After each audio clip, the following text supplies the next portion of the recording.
மார்க்கெட்ல open ஆயிருக்கிற highway infrastructure கம்பெனியோட IPO பத்தா இன்னைக்கு வீடியோவில் டீடைல்டா பார்க்க போறோம். வீடியோ ஸ்கிப் பண்ணாம ஃபுல்லா பார்க்க ட்ரை பண்ணுங்க. வாங்க வீடியோக்குள்ள போலாம். Hey guys, welcome to Tamil market admin. இந்த கம்பெனியோட இஷ்யூ சைஸ்ன்னு பார்த்தோன்னா 130 crore both fresh issue and offer for sale வழியா ஃபண்டை ரைஸ் பண்றாங்க. அதாவது இந்த 130 கோடியில் 98 கோடி கம்பெனியோட டெவலப்மெண்ட் ஆக்டிவிட்டிஸ்க்குன்னு போகும்.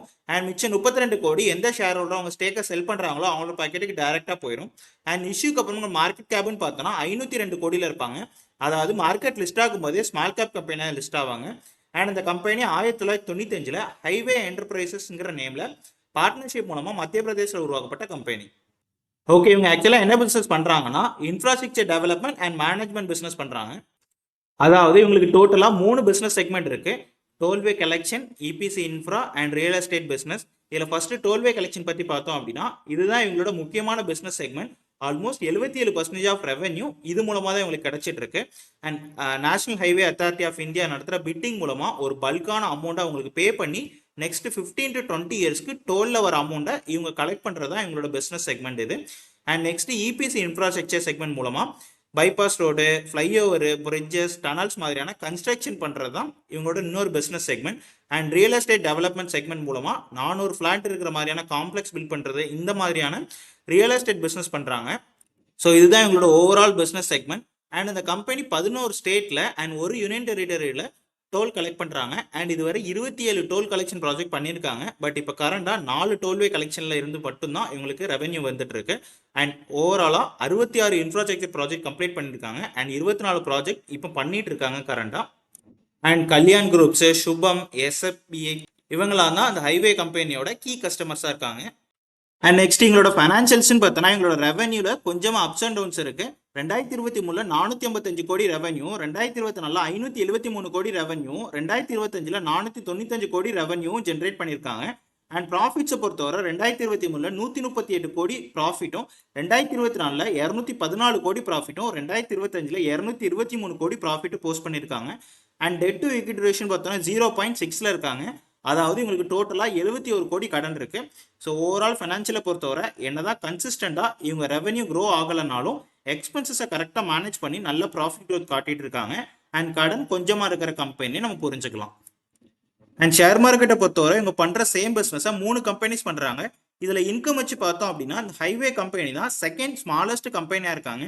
அதாவது உதய் சிவகுமார் இன்ஃப்ரா கம்பெனிக்கு அப்புறமா கம்மியான ரெவன்யூ ஜென்ரேட் பண்ணுற கம்பெனியாக இந்த கம்பெனி தான் இருக்காங்க. அண்ட் இவங்க பிஇ ரேஷன் பார்த்தோன்னா 18 பிஇ ரேஷியோவில் ஐபிஓ வராங்க. ஸோ உங்கள் காம்படிட்டரோட கம்பேர் பண்ணும்போது ஓரளவுக்கு நல்ல வேல்யூவேஷனில் தான் அண்ட் இண்டஸ்ட்ரி ஆவரேஜ் ப்ரைஸில் தான் ஐபிஓ வராங்க நம்ம புரிஞ்சுக்கலாம். அண்ட் இந்த கம்பெனி இப்போ ஐபிஓ வழியாக ஃபண்ட் ரைஸ் பண்ணுறது எதுக்காகனா ஃப்ரெஷ் இஷ்யூ வழியாக வர 98 கோடியில் 63 கோடியை ஒர்க்கிங் கேபிட்டல் ரெக்யர்மெண்ட்டுக்காக யூஸ் பண்ண போகிறாங்க. லைக் ஷார்ட் டேர்ம் கடன், பிஸ்னஸ்க்கு தேவையான இன்வென்ட்ரிஸ் வாங்குறது அண்ட் டே பை டே எக்ஸ்பென்சஸ்க்கு யூஸ் பண்ண போகிறாங்க. அண்ட் மிச்சம் 35 கோடியை ஜென்ரல் கார்பரேட் பர்பஸ்க்கு யூஸ் பண்ண போகிறதா சொல்லியிருக்காங்க. And also offer for sale வழியாக சில ப்ரமோட்டர்ஸ் அவங்க ஸ்டேக்கை கொஞ்சமாக செல் பண்ணுறாங்க. ஸோ ஐபிஓ இஷ்யூக்கு முன்னாடி ப்ரமோட்டர் கையில் ஆல்மோஸ்ட் 95% ஸ்டேக்கும், பப்ளிக் கையில் 5% ஸ்டேக்கும் இருக்கு.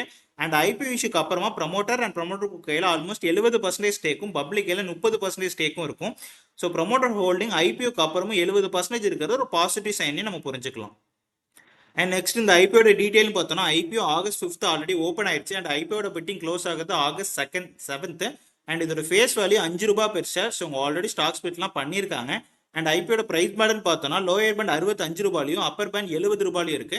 அண்ட் மார்க்கெட் லாட்டுங்கிறது 211 ஷேர்ஸ். ஸோ மினிமம் ஒரு லாட்டுக்கு 211 ஷேர்ஸ் வாங்கணும். அண்ட் இஷ்யூ சைஸ்ன்னு பார்த்தோன்னா 130 crore both fresh issue and offer for sale வழியாக ஃபண்டை ரைஸ் பண்ணுறாங்க. And next both NSE and BSE 2 எக்ஸ்சேஞ்சுமே லிஸ்ட் ஆகுறாங்க.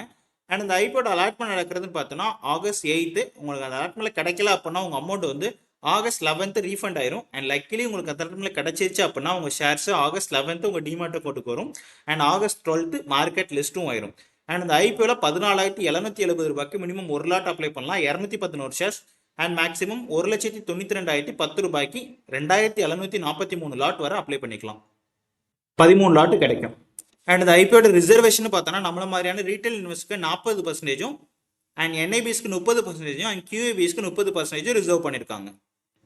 அண்ட் எங்களோட கிரே மார்க்கெட் ப்ரீமியம் பார்த்தோன்னா அரௌண்ட் 47 ரூபாய் ப்ரைஸ் ரேஞ்சில் இப்போ ட்ரேட் ஆகிட்டு இருக்காங்க. ஸோ இதே மாதிரி மார்க்கெட் கண்டிஷன் கண்டினியூ ஆச்சு அப்படின்னா அரௌண்ட் ₹111 பிரைஸ் ரேஞ்சில் 60% லிஸ்டிங் கெயினோட மார்க்கெட் லிஸ்ட் ஆகிறதுக்கான சான்சஸ் இருக்கு. ஸோ கிரே மார்க்கெட் ப்ரீமியம் பொறுத்த வரைக்கும் நல்லாவே இருக்குன்னே சொல்லலாம். அண்ட் இதுவரை ஓவராலாக 70 டைம் சப்ஸ்கிரைப் ஆயிருக்கு. அண்ட் ரீட்டைல் இன்வெஸ்டர் பொறுத்த வரைக்கும் 71 டைம்ஸும், QIBஸை பொறுத்த வரைக்கும் 6 டைம்ஸும், அண்ட் NIBஸை பொறுத்த வரைக்கும் 94 டைம்ஸும் சப்ஸ்கிரைப் பண்ணியிருக்காங்க. ஸோ அந்த IPOக்கு மார்க்கெட்டில் நல்ல ஒரு டிமாண்ட் இருக்குன்னு நம்ம புரிஞ்சுக்கலாம்.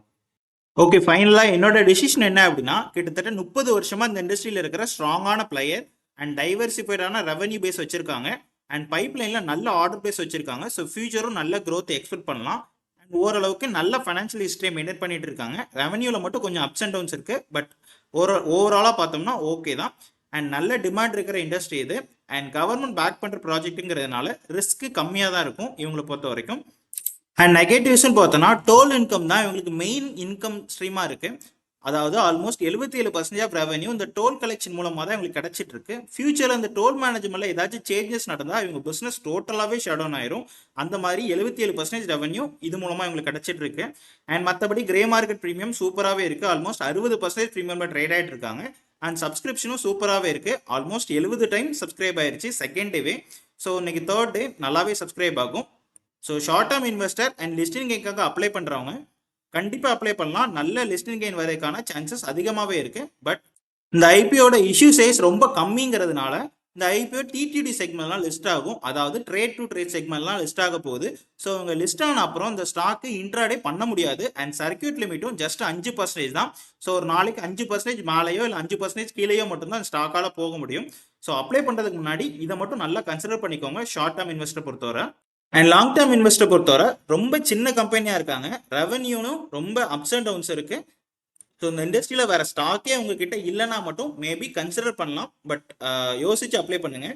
பிகாஸ் இவங்களோட பெரிய கம்பெனிஸ் இந்த இண்டஸ்ட்ரியில் நிறைய கம்பெனிஸ் ஆல்ரெடி லிஸ்ட்டாக இருக்காங்க. ஸோ யோசிச்சுக்கோங்க. பட் அப்ளை பண்ணாலும் தப்பு இல்லை. ஓரளவுக்கு நல்ல வேல்யூவேஷன் தான் ஐபிஓ வந்திருக்காங்க.